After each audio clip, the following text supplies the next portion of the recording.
में जो मुशायरा हो रहा है, अब उनके खानवादे से एक शख्सियत को आवाज देने जा रहा हूँ जो सियासतदान तो है लेकिन समाजी अखलाकी कामों में बढ़ चढ़ कर हिस्सा लेने का काम उस शख्सियत के बारे में है। मैं सीधे सीधे आवाज देने जा रहा हूँ जनाब अरशद खान साहब साबिक एमएलए जौनपुर से कि आप आए चंद कलिमात से हम सबको नवाजें। तालियां जाके इस्तकबाल कर लीजिए। बहुत प्यारी शख्सियत हमारे दरमियान है। बस मेरे पास वक्त कम है इसलिए तमहीदी कलिमात नहीं कह पा रहा हूँ। बस आप तालियां बजा दीजिए। उम्र भर सिर्फ तेरा नाम लिया है मैंने, लोग कहते हैं बड़ा काम किया है मैंने। अरशद खान साहब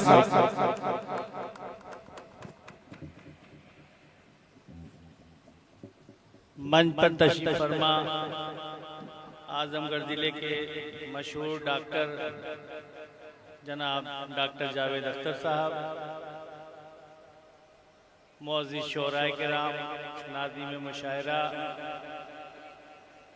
मुशायरे के ऑर्गेनाइज़र अबू मोहम्मद और उनकी पूरी टीम, मुअज़्ज़िज़ हाज़रीन किराम, नौजवान साथियों, बुजुर्गों और दोस्तों, अस्सलाम वालेकुम।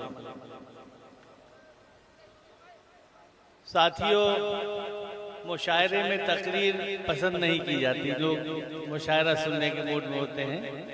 इसे लंबी चौड़ी बात नहीं, सिर्फ 1-2 मिनट में आपसे बात करूंगा।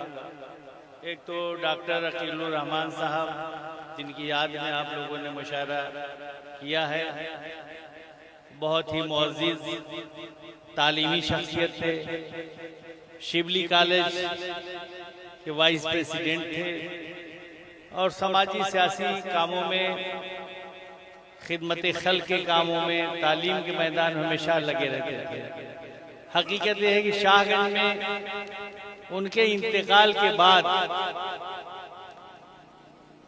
उनकी उम्र की या उतनी पढ़ी लिखी कोई शख्सियत नहीं रह गई जहाँ कुछ देर बैठा जा सके। बहुत कमी उनकी हो गई है।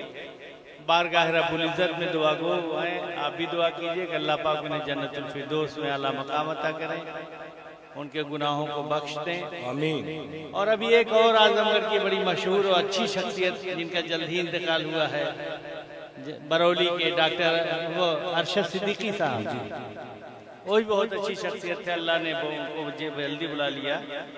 उनके लिए भी बारगाह रब्बुल इज़्ज़त में दुआ करें कि उनकी अल्लाह मग़फ़िरत करें, जन्नतुल फिरदौस अता करें। अरशद सिद्दीकी साहब बरौली के। 2 बातें कहना चाहूँगा। ये दुनिया इनकलाब की जगह है। हमेशा एक जैसे हालात नहीं रहते, ना हमेशा रात रहती, ना हमेशा दिन, ना हमेशा सुबह, ना हमेशा शाम, बदलते रहते हैं। आज हालात थोड़ा खराब है तो बड़े होशियार रह के जीने की जरूरत है। खास तौर से जो हमारे नौजवान हैं, सोशल मीडिया पे सभी लोग एक्टिव हैं, सबके पास मोबाइल है, वो किसी भी जज्बाती और खराब बात पे कोई कमेंट ना करें, ना उल्टा सीधा लिखें, क्योंकि बड़े पैमाने पर मुसलमान नौजवानों को इसके लिए जेल भेजा जा रहा है। क्योंकि जो हुकूमत इस वक्त है उसे मदरसे अच्छे नहीं लगते। अभी 6 महीने पहले महाराजगंज, सिद्धार्थनगर, बस्ती, गोंडा, बलरामपुर, बहराइच, सरौस्ती में 550 मस्जिद, मदरसे, ईदगाह और मजार तोड़ दिए गए और कुछ न कुछ बराबर तोड़े जा रहे हैं। इन 9 सालों में एक भी मदरसे को मान्यता नहीं मिली। तो कुल मिला के आपको बहुत होशियार रहने की जरूरत है। सोशल मीडिया पर कोई भी कमेंट ना करें और अच्छी बातें लिखें, जज्बाती बातें ना लिखें और किसी की बात का सवाल जवाब ना करें। दूसरी चीज,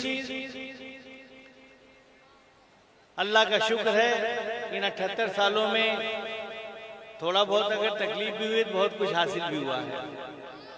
हमारे बचपन में 99% मुसलमानों के पास साइकिल नहीं हुआ करती थी। आज माशाअल्लाह 99% मुसलमानों के पास मोटरसाइकिल है, 40% मुसलमानों के पास 4 व्हीलर है। हमारे बचपन में 20-25 गांव में एक आध बिल्डिंग या हवेली हुआ करती थी। आज 40-50% लोगों के पास बिल्डिंगे हैं, अच्छे मकान हैं, और 25-30% के पास भी 3-4 कमरे के मकान हैं। 10-15% के पास नहीं है, छोटे हैं, झोपड़ी है। तो आज नहीं तो कल इंशाल्लाह बन जाएंगे। गाड़ी हो गई, मकान हो गए। उसी तरह हमारे बचपन में हर गांव में मौलवी हाफिज कारी नहीं हुआ करते थे। नमाज जनाजा, ईद, बकरीद, जुमा पढ़ाने वाले नहीं हुआ करते थे, आज हैं। हमारे बचपन में 50 गांव में 50 ग्रेजुएट, पोस्ट ग्रेजुएट नहीं हुआ करते थे। आज माशाल्लाह हमारी आधी आबादी तालीम याफ्ता है, और 25-30%, 7, 8, 9, 10, 11 पढ़ी है। 15-20% कम पढ़े, अनपढ़ है, तो उनकी औलादें भी पढ़ रही हैं। और इंशाल्लाह इस परसेंटेज को बढ़ाइए। और अभी डॉक्टर साहब ने भी कहा, और अच्छी तालीम की तरफ जाइए। दीन और दुनिया दोनों को हमें लेके चलना है। हमें दीन भी सीखना है और दुनिया भी, दोनों। और साइंस पढ़ना दुनिया नहीं है, वो भी दीन है। आज अमेरिका ने अगर टेक्नोलॉजी में तरक्की ना किया होता, वो ईरान ने, तो आज अमेरिका वहां सरेंडर ना होता। वो भी दीन है। क्या बात। मिसाइल बनाना भी दीन है, अगर हुकूमत आपके पास है। तो आज अल्लाह ने ईरान के जरिए से आपको पूरी दुनिया में इज्जत और ताकत दिया है। तो आपको हर मैदान में काम करना है। हम लोग थोड़ा बहुत तालीम पे भी काम कर रहे हैं। मैं एक तंजीम चलाता हूँ, मदर टेरेसा फाउंडेशन। उसके जरिए से हम इंटर पास बच्चों को फ्री तालीम देते हैं। बहुत बड़ा काम, जिंदाबाद। तो आपके बीच में जो बच्चे इंटर पास हों, कोई बीबीए करना चाहे, एमबीए करना चाहे, बीसीए करना चाहे, एमसीए करना चाहे, बीटेक करना चाहे, एमटेक करना चाहे, फीस नहीं लगेगी। क्या बात है, जिंदाबाद, सिर्फ जिंदाबाद। 2 खर्च उठाना पड़ेगा। बीटेक में तकरीबन 1.25 लाख सालाना फीस है, और 1.25 लाख रुपए बच्चे का खर्च होता है रहने खाने में। यानी 4 साल का कोर्स 10 साल का खर्च है। जो मुझसे मेरे जरिए पढ़ेंगे उनका 5 लाख रुपए फ्री हो जाएगा, फीस फ्री हो जाएगी। तो आप लोग मुझसे राब्ता कर सकते हैं। काफी लोगों के पास नंबर है। और जो लोग पढ़ना चाहेंगे, हमारे पास 70 कॉलेज और 5 यूनिवर्सिटियों से हमारा टाई अप है। क्या बात है। तो कॉलेज लखनऊ में है, चंडीगढ़ में, काफी जगहों पे, अच्छी अच्छी जगहों पर है। तो जो लोग इस खिदमत लेना चाहेंगे हम उसके लिए तैयार हैं।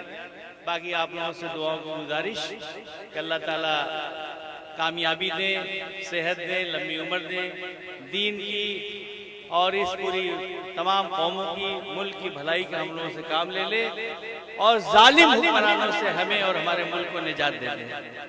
अपनी बात खत्म करते हैं। फिर से डॉक्टर अकीलुर रहमान साहब, जो हमारे रिश्तेदार भी थे, पहले नाना लगते थे, क्योंकि उस खानदान में हमारे बड़े वाली साहब की शादी हुई थी, बाद में हमारे समधी हो गए। और उनके पोते हैं अबू मोहम्मद साहब, जो हमारे नाती हैं, जिनकी ख्वाहिश पे आप सब लोगों ने मिलकर एक टीम बनाकर यहाँ पर बहुत बड़ा मुशायरा कराया। और मुशायरा नातिया है, इसलिए आम के आम गुठलियों के दाम, जहाँ पर जिस मजलिस में अल्लाह उसके रसूल का जिक्र होता है, और मजलिस अल्लाह पाक के यहाँ कबूल होती है। तो अल्लाह ताला इस मजलिस को भी कबूल करे, हमारी आपकी सबकी बख्शिश इसी जरिए हो जाए। और इसी दुआ के साथ अपनी बात खत्म करता हूँ। खुदा हाफिज, शुक्रिया, अस्सलाम वालेकुम।